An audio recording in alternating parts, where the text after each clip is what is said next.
Number 1. I had this one-night stand with a woman that I met on Tinder. She came over to my house straight after our date. I live on a military barracks because my brother-in-law is in the military. We had a nice night together, and I had the feeling that both of us knew the next morning that our relationship was not really going to go anywhere. I did the gentlemanly thing and drove her home. A few nights later, I was in my living room chilling, watching a film. I was home alone as my sister and brother-in-law had gone on holiday. To give some extra detail, my living room faces out onto the woods, where the military guys train. And as it only faces out onto the woods, which are generally empty, we don't really have any curtains. I got a message on my phone from my one-night stand that just said, "Hey." I didn't want to reply straight away to the message, so I just left it. The next message said, "Nice white shirt." I was wearing a white polo shirt at the time. She had remembered the route to my house and had followed me back and was now watching me through the trees in my woods. I continued ignoring her messages, and I received a few more creepy messages like "What are you watching?" and "Open the door." And I text back saying I was going to phone the police. I then turned out all the lights in my house, and fortunately, that was the last I ever heard from her. Number 2. My first ever blind date was a complete disaster. I'm quite new to posting things on forums, so forgive me if the structure of the story is not very well put together. I got set up by a friend of mine with a friend of a friend type of thing.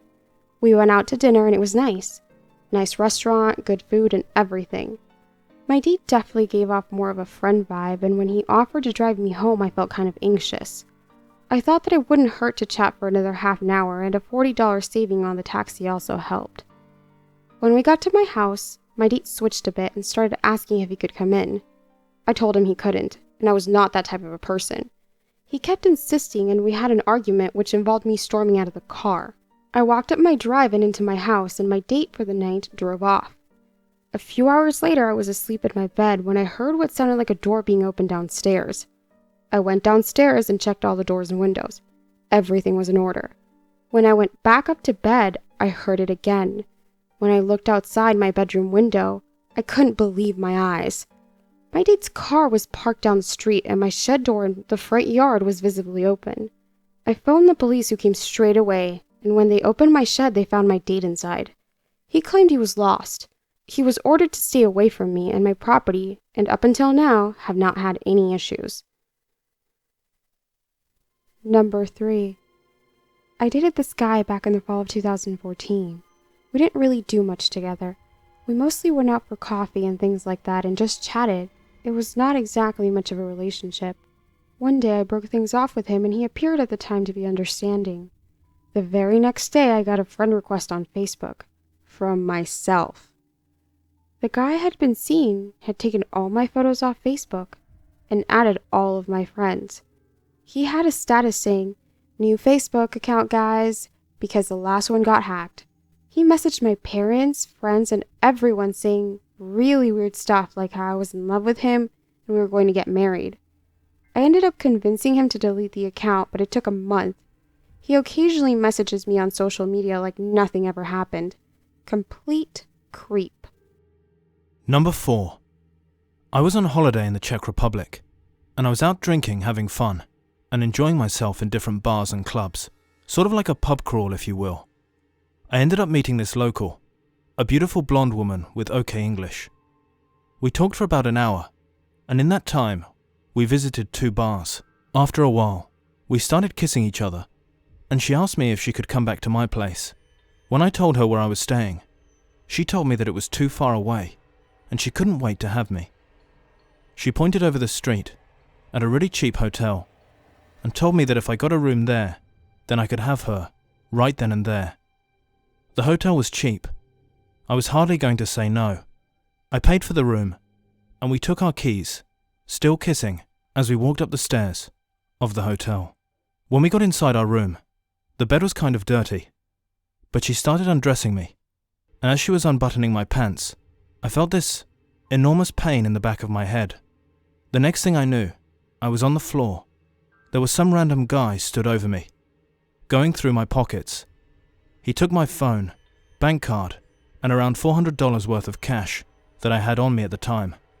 before him and the girl ran away. I spoke to the hotel receptionist, but they said they hadn't seen anything. Of course not. The guy must have been hiding in the bathroom, and I'm guessing I was not their only victim. Number 5. So I'm on this date with this guy. He asked me to come back to his place. I'm like, okay, not planning on doing anything with him. It is the first date, for God's sake. I just wanted to see where he lived, and how a guy lives can tell you a lot about a man. So I get to this guy's apartment. When he opens the door, I cannot fucking believe it. On the wall of his living room, not his bedroom, his living room, was this huge sort of notice board where he had all these condoms stuck to it with a pin and a name card. He told me that he keeps all the condoms from his one-night stands as trophies. To add a cherry on this cake of complete horror, he already had my name on a name card with a pin stuck in it. I got the hell out of there and blocked him on WhatsApp the next morning. Number 6. I went on a date with this guy that was very big into tech stuff. He worked for a tech firm, and pretty much the whole date he told me about tech stuff and applications and all sorts of things. The guy went on and on about them the whole date. He told me to download this app so he and I could chat on there, and that it was much better than Cyberdust and WhatsApp and all the rest of the apps out there. I said okay, and he helped me download it. Once our date ended, I didn't really want to continue seeing the guy. I was really just not that into him, to be frank. Weird things started happening on my phone. Sometimes when I would leave it on, messages would not arrive, or they would have been opened already.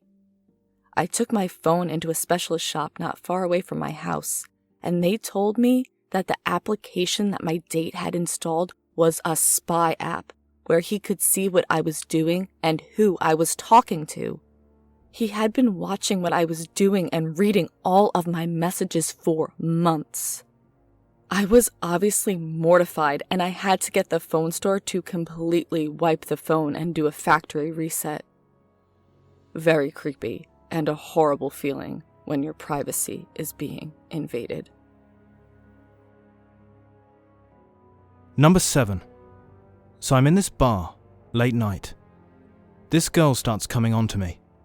She's really putting it out there, and wants me to come back to her place desperately.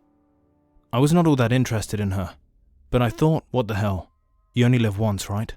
So after bar kick-out time, I end up back at her place. We are making out and whatnot, and she asked me if I bought any protection. I didn't have any on me, so I was sort of half expecting her to ask me to go out quickly and buy some. But she told me that she had some. She gave me a condom still in the wrapper and went to the bathroom while I waited for her in her bedroom. While I had the condom wrapper in my hand, I could feel something wasn't quite right with it. So I looked down, and I can see all these little holes in the wrapper, like needle holes, and then it hit me. This crazy woman wants me to get her pregnant. I got up and ran out the door while she was still in the bathroom.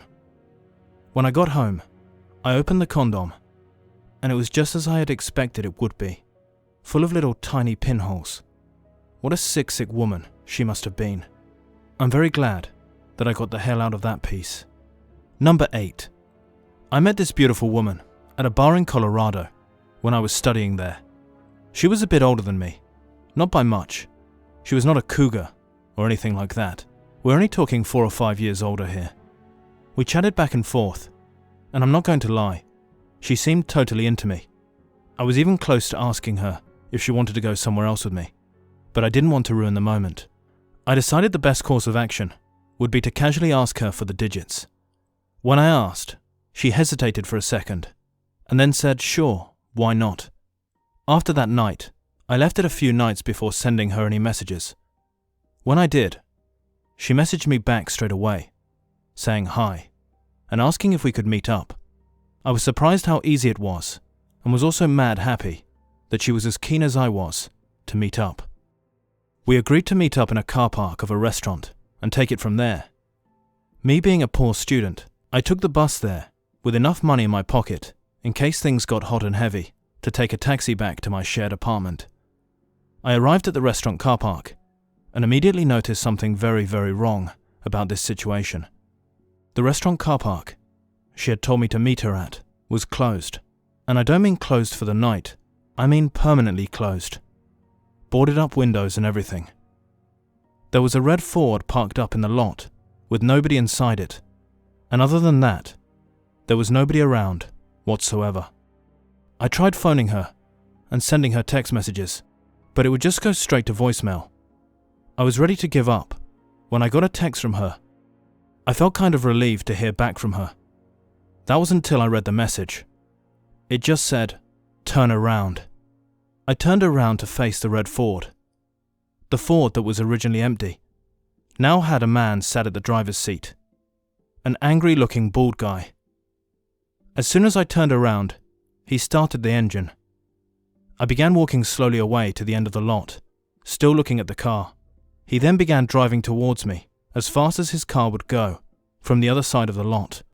I jumped over the barricade and sprinted off down an underpass. I ran all the way home before checking my phone. I had a message saying that if I ever came near or harassed his girlfriend ever again, then he would kill me. So basically, yeah, this girl I met decided to give me her boyfriend's number instead of hers.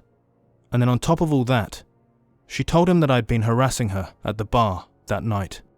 Thanks a lot. I really appreciated that. Thank you very much for watching. I hope you enjoyed this video, and remember to check out Margbot's and Black Eyed Blonde's channels in the descriptions. They are very good creators and great people as well. Just a quick update. YouTube has become a lot more kid-friendly recently, so I'm trying to cut out the swear words from the stories. If you are sending in stories, please bear this in mind. Don't forget to like and share the video, and let me know your thoughts in the comments below. Thank you.